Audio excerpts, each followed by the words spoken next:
In this video, I'm going to give you the answer of this question. The question is, what sushi dish involves rolling ingredients into a seaweed sheet? When I give you the answer of this question, and the answer of the question is maki. So that is the answer of the question, maki. Hi, thank you so much for watching this video. If you find this video is very useful, you can help this channel to grow by subscribing this channel. Please this subscribe button and don't forget to like this video. And if you find this video is not really good, or you don't really like this video, or you kind of feel that it's a little bit offensive or something like that, you can click this one, dislike button. You can do that anyway.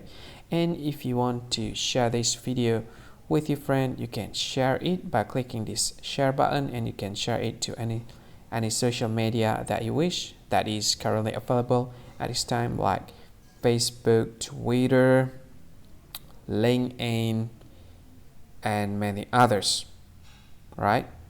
And if you want to add this video to your playlist, you can click this one. You can watch this video later, and you can find more options by clicking these three dots.